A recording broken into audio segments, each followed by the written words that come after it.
Hey there, Divi fam. Greg here with Grace at Work.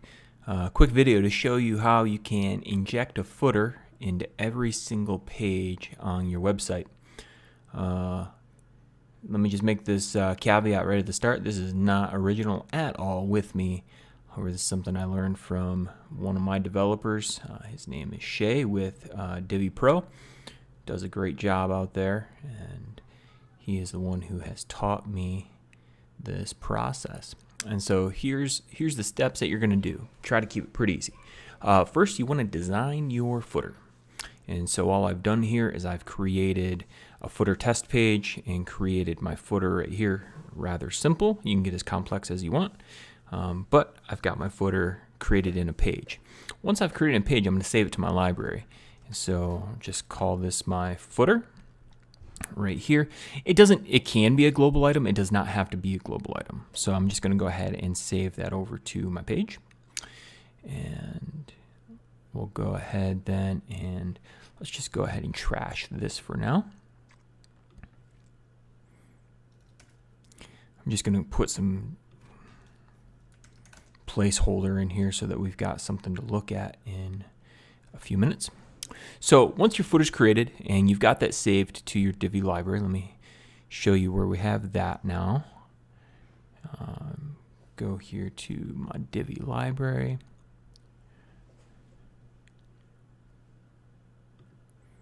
If I just go view this page now, it's just going to be a test page with some text like that.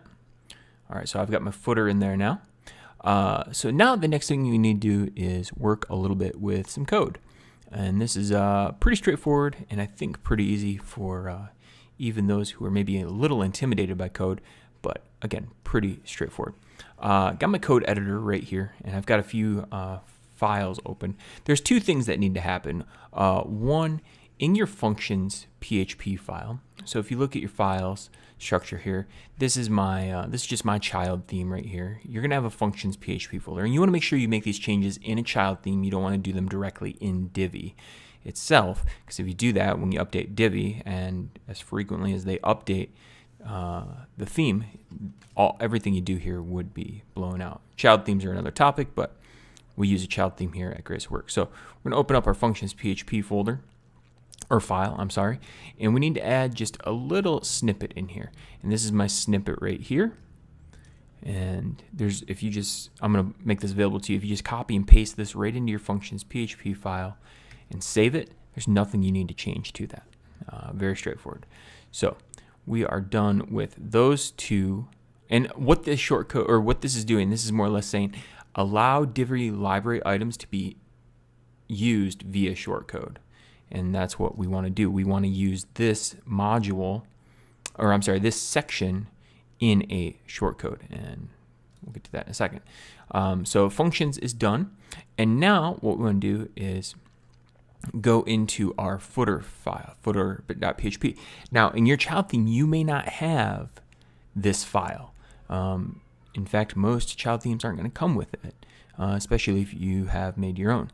All you need to do is duplicate the one that's in the Divi theme folder, copy it, and put it in here and name it footer PHP.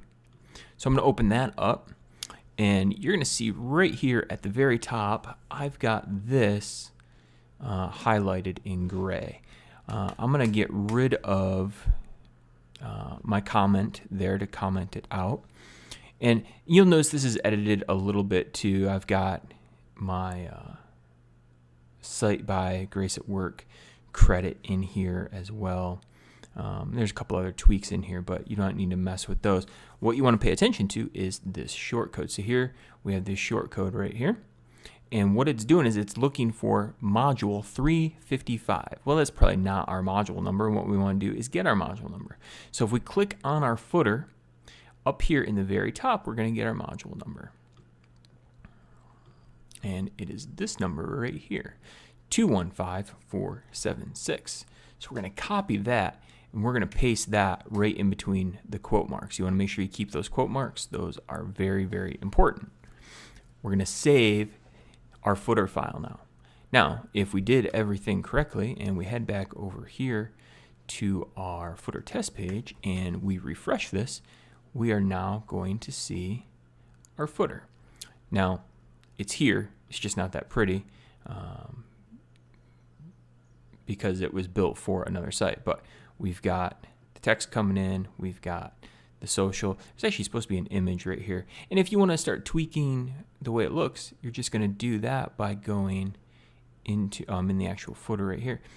Let's go in here and take a look at this. Oh, the image is white. White on white. That's not going to help. So let's do this number. Let's just change the background of this whole thing to change it to red and make it stand out. Save that. Refresh this.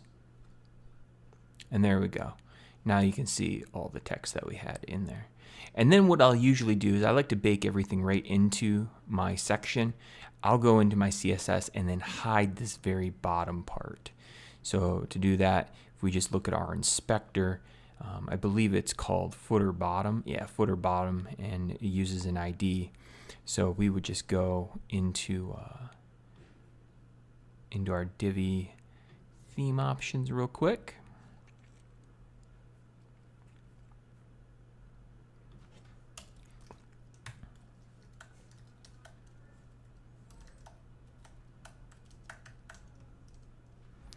And we would just do a display, none.